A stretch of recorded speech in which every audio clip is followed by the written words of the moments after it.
Hello, it is I, your favorite indie author and developmental editor, Julian Greystoke. I know, here on my channel, today is going to be another writing advice video for all of you, something I realized that I hadn't talked about yet, somehow.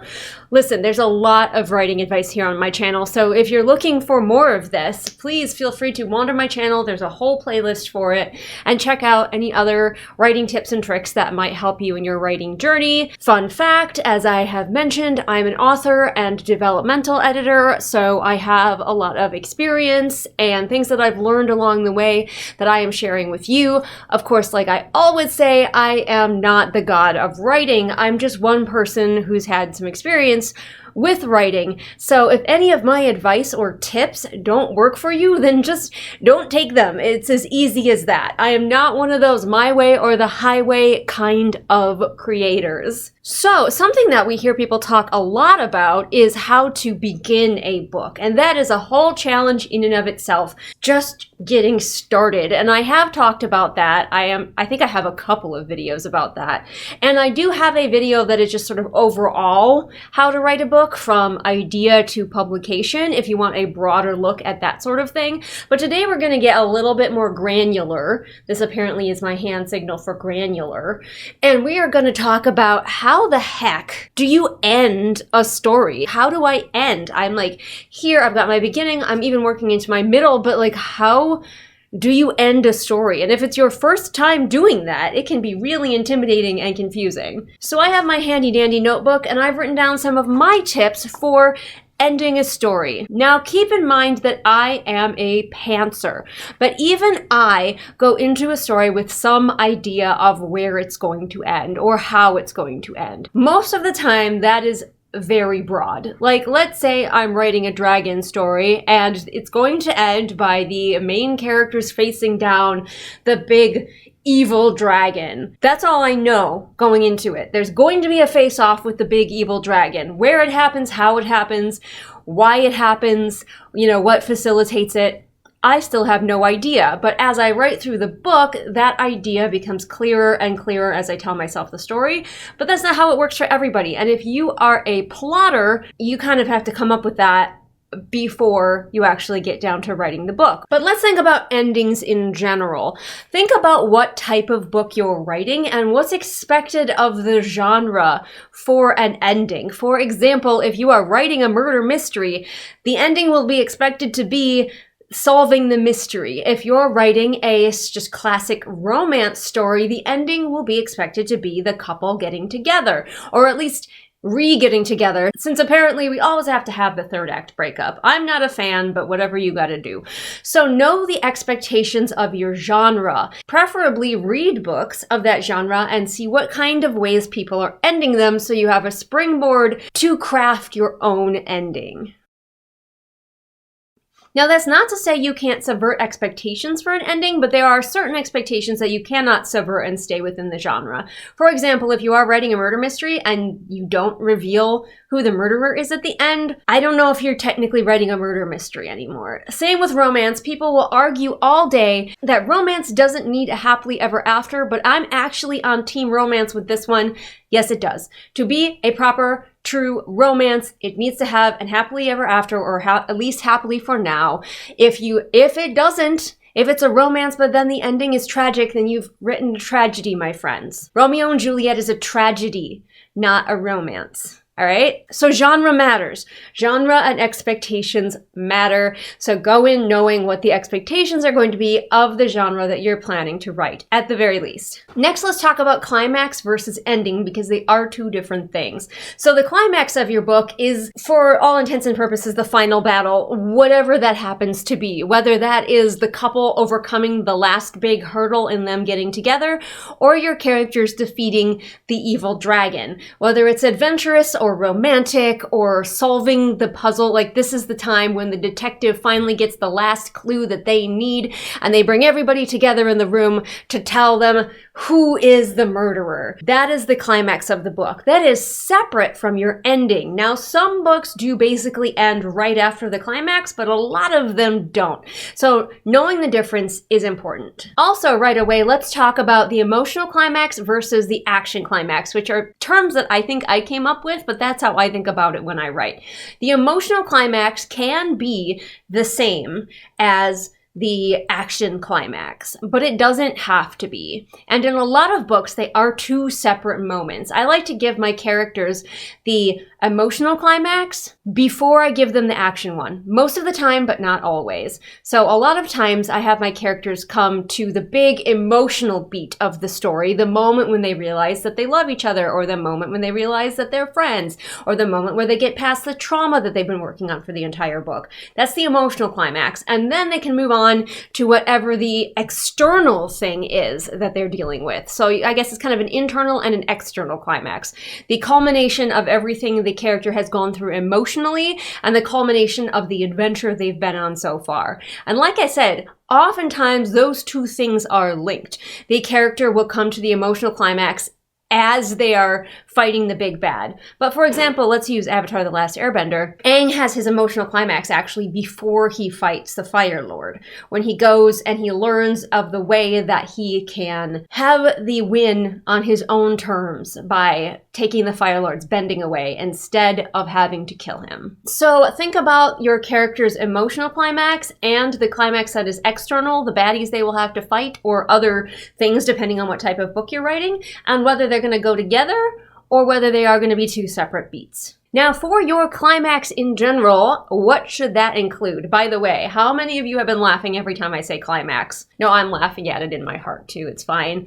But what should happen in your climax? Well, some things that people often forget, especially if they're novices, is all of the things that should be included in the climax of your story. It's not just a big fight at the end. It's not just a giant set piece that looks cool before we move on to the next book. It is a culmination of what the character has learned, the powers they have gained, the trials they have overcome, and the friends they have gained along the way. All of those things, or at least most of those things, depending on your story, should come together if one of the big themes of your story is friendship. When the character gets to the ending, they shouldn't just go alone, because the theme of your story is friendships. The culmination of that theme is that the friends band together to defeat the bad guy. If your main character had to learn a lesson throughout the story, defeating the bad guy should be a result of the lesson that your character has learned. Same for new magical powers they've gained along the way. They shouldn't just gain powers to gain them, they should gain powers to then use in the climax. Does that make sense? So many authors, especially those who are newer, forget that the climax is a culmination of all of the important beats that have happened so far in the story. But now let's talk about the ending, which is, again, separate from the climax, but let's talk about the ending. You've done your climax, now you've reached the end of the book, you're ready to look for a place to put the end. What if it's a cliffhanger? What if it's a book in a series and you want to make it a cliffhanger? Now, everybody's got different ideas about what they like in a cliffhanger, so this is just me, but what I prefer to see in a cliffhanger is that many things from the book that we just read have been resolved. And at least one or two big questions are used to draw us on to the next book. If you leave every single thing unresolved in book one, I'm not going to continue your series. That's all there is to it. You have to resolve some beats in book one and then leave some big ones to entice us along with the cliffhanger. Does that make sense? Leave room for your character to grow, leave places for them to go both internally and externally. So say they defeat the big bad in this book, but there's an even bigger, badder bad on the horizon that you've hopefully set up a little bit within this book. So if you want that cliffhanger, but you want your readers not to feel like you've totally cheated them this entire time by giving them absolutely no closure, closure some things. Closure them.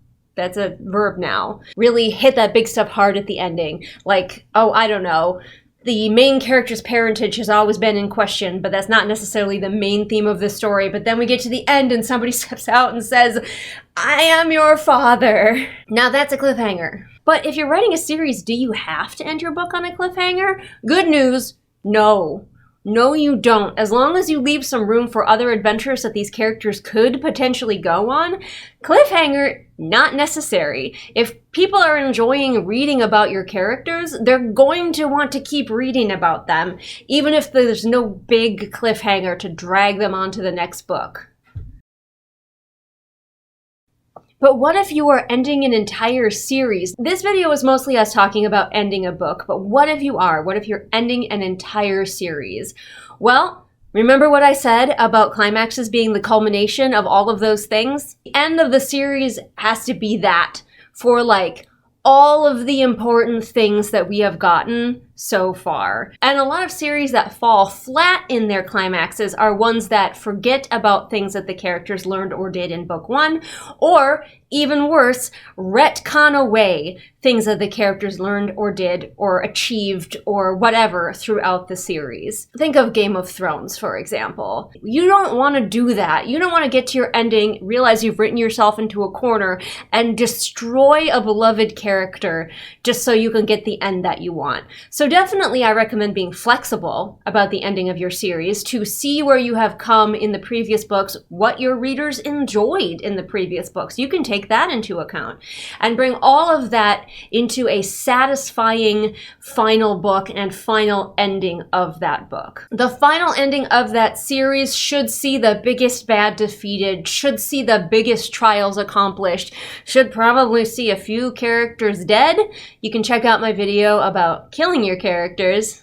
That's fun. Obviously, genre permitting. If you're writing a romance series, you probably don't need to end it with characters being dead, but let's say you're writing, say, a fantasy or sci-fi series. You might need to kill off some people to really hit that ending. But as we mentioned before, and it bears repeating, the climax should include, as much as possible, the culmination of what a character has learned, powers they have gained, trials they have overcome, and friends that they have gained along the way. And finally, think about what your message, your takeaway is at the end of your book. Whether you're writing in a series or just writing a standalone, what is the one thing you want your reader to come away feeling, remembering, thinking about your book? Because now is time for the falling action. The falling action is where you let the characters relax, you let them recover, you give us a little glimpse into maybe what their lives are going to be after all of the great conflict has happened, and different books need different lengths of falling action. I tend to prefer a very small amount of falling action myself, as a writer. As a reader, I'm fine with more, but as a writer, I tend to not include a ton of falling action. That is kind of up to you and also what your book needs. For example, writing a zombie book, I really don't do a lot of falling action, but writing a cozy, I might do more, because that's just the tone and the tempo and the rhythm of the book. And if you've got more falling action that you want to include but you don't think it really needs to be in the book, you can always do an epilogue. And then your reader can choose whether they want to read it or not. Do not assume that every reader will read the epilogue, so make sure that you don't include anything like super crucial that somebody's going to need to know. You shouldn't put any key information in the epilogue, but it can be a great way to tease people along if you are really not sure that they're excited enough about the next book in the series. You can sprinkle some little tidbits in there to draw people on. If maybe you're worried that your cliffhanger isn't doing it, or you didn't end on a cliffhanger but you want a little bit more enticement, you can plop it in there. But like I said, make sure it's nothing that is crucial to the story. It's like DLC. Not everybody's gonna buy the DLC, so you probably shouldn't put key story points in the DLC. BioWare. Sorry. Got a little carried away there. But that's what I have for you today. Those are my tips for writing endings to your book. Do go explore the comment section below, because I'm sure lots of people will also be putting in their tips. And while you're down there, leave some of your own tips that you have found have helped you write your endings. Endings can be intimidating, but just like the beginning, remember how intimidating the beginning was? And you got through it, you can get through the ending as well. Just keep going. And even though it might feel sad and bittersweet to get to the ending, there are going to be so many more beginnings for you. Trust me, I've seen so many people convinced that they only have one book idea in them. And yet, for that to happen is so, so rare. Like right now, your brain is probably fixated on that one book idea that you've had in your head forever. But once you type the end, you're probably going to find that you've made room for all of the other cool ideas that were just waiting in the wings for you to finish big idea number one. I have found that authors, if you enjoy writing, we are creative little gremlins, and our brains will never stop coming up with new stories. So do not fear writing the end because you think you will never be able to write again, because that's probably not going to be true.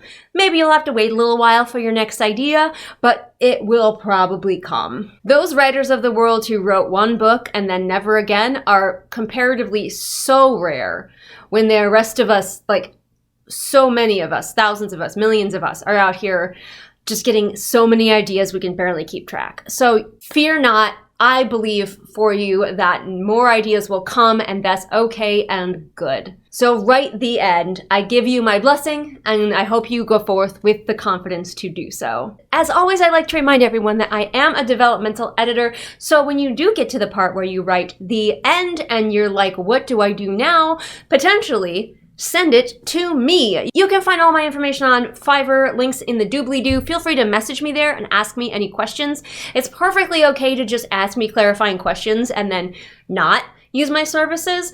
It's normal and fine to find out what your options are before you lock into anything. So go ahead and ask me questions over there. And of course, if you'd like to receive exclusive videos, you can become a channel member or a patron over on Patreon. Both of those are excellent options to get to see cool stuff that is not seen here on the regular channel. In fact, after I film this video, I am going to go make one of those special videos for my patrons. So that's exciting. Thanks again, everyone, for watching. I will see all of you again next time with whatever it is I happen to be doing next time. Bye. Just fear me.